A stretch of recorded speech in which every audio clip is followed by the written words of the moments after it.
Bonsoir. Alerte, la DGSE recrute. La Confédération AES doit redoubler de vigilance. Avez-vous déjà rêvé de devenir agent secret? Si c'est le cas, c'est peut-être le moment d'y réfléchir car la DGSE, c'est-à-dire la Direction Générale de la Sécurité Extérieure, recrute en ce moment plusieurs centaines d'agents dans tous les domaines. On a suivi tout cela façon espion. Je suis tombé par hasard sur ce texte d'un auteur inconnu parce que l'auteur ne l'a pas signé, mais cela n'entache en rien la pertinence et l'importance des informations contenues dans ce texte que je partage avec vous ici. Le 10 juin 2026, le journal français 20 minutes a publié un article qui, en apparence, ne parle que d'offres d'emploi. Il explique que la Direction générale de la sécurité extérieure, la DGSE, recrute dans plus de 250 métiers. Cyberdéfense, data, langue rare, logistique, administration, sécurité. On y lit que cette institution, longtemps associée aux agents de terrain et aux opérations secrètes, cherche désormais des ingénieurs, des linguistes, des spécialistes des systèmes d'information, des data scientists, des logisticiens, des experts en menaces quantiques. Le service semble vouloir casser l'image trop étroite de l'espionnage. Il dit avoir besoin de profils fiables, compétents, capables d'évoluer dans un environnement sensible. À première vue, cela ressemble à une simple campagne de recrutement. Mais posons la question, pourquoi la DGSE communique-t-elle soudainement autant? Pourquoi ouvre-t-elle ses portes à des centaines de profils civils, techniques, administratifs? Parce que le renseignement extérieur français est en pleine modernisation. Parce que la guerre a changé de nature. Parce que les drones, les satellites, les écoutes, la manipulation des réseaux sociaux, la collecte de données massives sont devenues les armes les plus efficaces. Et parce que le Sahel, justement, est l'un des théâtres où ces armes sont utilisées. Rappelons les faits. Le 29 janvier 2026, la base aérienne 101 de Niamey a été attaquée. Ce n'était pas un coup de main de quelques rebelles désorganisés. Les assaillants circulaient en convoi synchronisé. Ils disposaient de matériel de vision nocturne dernier cri, de systèmes de communication cryptés, d'armes dont les numéros de série avaient été soigneusement effacés. Sur leur corps, les soldats nigériens ont trouvé des téléphones portables contenant des messages codés, des billets en euros fraîchement imprimés et des rations alimentaires portant des étiquettes de fabrication d'un pays membre de l'OTAN. Les autorités de Niamey ont fait le lien avec une date précise, le 29 janvier 2025. Un an plus tôt, le Burkina Faso, le Mali et le Niger avaient officialisé leur retrait de la CEDEAO. Cette organisation, créée sous influence étrangère, servait depuis des décennies à maintenir la mainmise économique et militaire sur la région. En se retirant, les trois pays ont repris leur souveraineté. En représailles, l'attaque de Niamey a été programmée comme une signature, un avertissement. Ce n'était que le début. Le 25 avril 2026, le Mali a été frappé sur 7 localités simultanément. Gao, Kidal, Sévaré, Kona, Mopti, Kati et Bamako. Cette attaque, lancée à la même heure par plus de 12 000 combattants terroristes et mercenaires lourdement armés. Pourquoi 7? Parce que les planificateurs savent que les forces de défense ne peuvent pas être partout à la fois. En dispersant les feux, on espère créer un sentiment d'impuissance. Les rapports de renseignement collectés après les affrontements montrent que les assaillants utilisaient des drones de reconnaissance de fabrication turque reconditionnés dans des ateliers situés sur le territoire d'un pays européen. Ils disposaient de cartes topographiques détaillées avec des annotations en langue étrangère. Ils connaissaient minute par minute les rotations des patrouilles maliennes. Cela signifie qu'ils bénéficiaient d'un renseignement en temps réel. Et aucun groupe djihadiste isolé ne peut produire seul ce niveau de coordination. Qui peut fournir ce genre de renseignements? Qui dispose de moyens techniques de pointe, de réseaux d'agents, de capacités d'écoute et d'analyse? Précisément, les services comme la DGSE. L'article de 20 minutes nous apprend que la DGSE recrute massivement des experts en cyber, en data, en langue rare, en intelligence artificielle. Ces compétences servent officiellement à protéger les intérêts français, mais elles peuvent aussi servir à déstabiliser ceux qui refusent de se soumettre.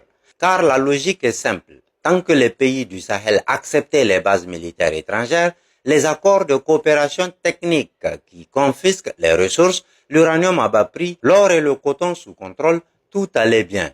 Mais quand le Niger, le Mali et le Burkina Faso ont dit non, non aux troupes étrangères sur leur sol, non à la CEDEAO devenue un porte-voix, non aux injonctions de l'ancienne métropole, le ton a changé.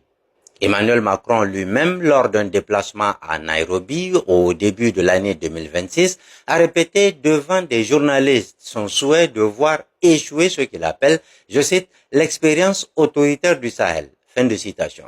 Il ne l'a pas dit une fois, il l'a redit devant des chefs d'État africains réunis en marge d'une conférence sur le climat. Ces paroles ne sont pas restées sans suite. Dans les semaines qui ont suivi, les attaques se sont intensifiées. Les saisies effectuées par les forces sahéliennes ont permis de remonter des chaînes d'approvisionnement jusqu'à des ports européens. Des conteneurs arrimés sous de fausses déclarations de marchandises humanitaires, des livraisons d'équipements médicaux qui contenaient en réalité des lance-roquettes, des transferts de fonds via des organisations non gouvernementales servant de couverture. Tout cela a été documenté, présenté aux chancelleries africaines. Mais les grandes agences de presse occidentales n'en parlent pas.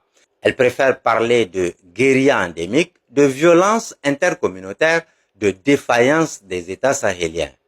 Pendant ce temps, la DGSE affiche ses besoins. Elle cherche des traducteurs en langues rares, des langues comme le Hausa, le Peul, le Songhai, le Bambara. Pourquoi pas? Officiellement pour collecter du renseignement.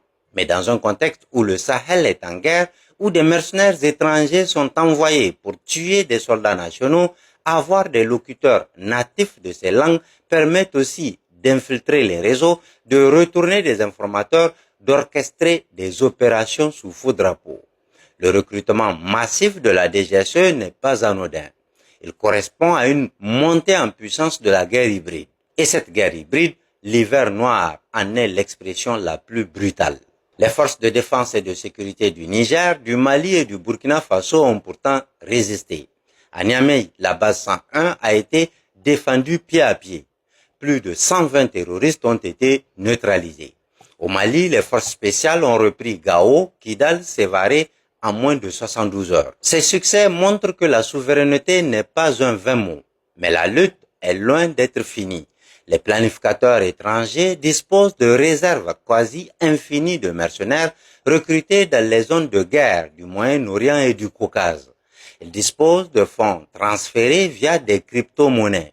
Ils disposent de complicité au sein de certains appareils d'État africains encore inféodés aux anciennes puissances. Et ils disposent désormais, avec le recrutement de la DGSE, d'une armée d'analystes, de cyberguerriers, de spécialistes de la donnée, prêts à déstabiliser toute tentative africaine de se libérer.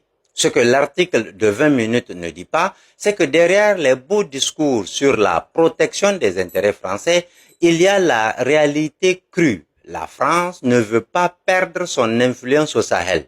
Elle ne veut pas que l'AES, cette confédération des États du Sahel qui unit le Niger, le Mali et le Burkina, réussisse.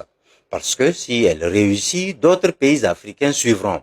La CEDEAO s'effondrera. La zone franc disparaîtra. Les bases militaires étrangères, déjà évacuées de force, ne reviendront jamais. C'est une course contre la montre.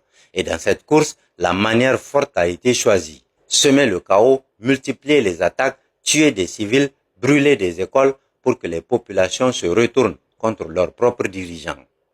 L'hiver noir n'est pas une météo, c'est un plan. Un plan qui a été annoncé par le capitaine Ibrahim Traoré dès décembre 2025. On a souri dans les capitales occidentales. On a parlé de rhétorique de chefs d'État isolés. Les mêmes voix se sont tues quand les attaques ont eu lieu aux dates anniversaires du retrait de la CEDEAO, quand les preuves matérielles se sont accumulées, quand les mercenaires sont tombés avec des euros plein les poches et les rations de l'OTAN dans leur sac. Alors, maintenant, quand vous voyez un article sur la DGSE qui recrute, ne vous arrêtez pas à la surface. Creusez. Demandez-vous pourquoi un service de renseignement a besoin de centaines de data scientists, de spécialistes en langue rare, d'ingénieurs en cyber. Demandez-vous comment les attaques du Sahel ont pu être aussi coordonnées, aussi bien équipées, aussi bien renseignées. Demandez-vous qui a intérêt à ce que l'Afrique ne se lève pas. Les réponses sont là, éparpillées dans les rapports officiels des pays de l'AES, dans les saisies de l'armée nigérienne, dans les messages interceptés, dans les dates soigneusement choisies. L'hiver noir va durer, il va prendre des vies, briser des familles, tester les cœurs. Mais les peuples du Sahel ont traversé des siècles de pillage, d'esclavage, de colonisation. Ils ne plieront pas devant des mercenaires payés en euros. Ils ne plieront pas devant des data scientists qui analysent leurs mouvements depuis des bureaux parisiens. Le printemps viendra et ce printemps portera un nom, celui de la Confédération AES, celui du Niger, du Mali, du Burkina Faso unis, celui de l'Afrique qui enfin se lève et ne se couchera plus. Merci d'avoir suivi ce texte d'un auteur anonyme et à très bientôt, Inch'Allah.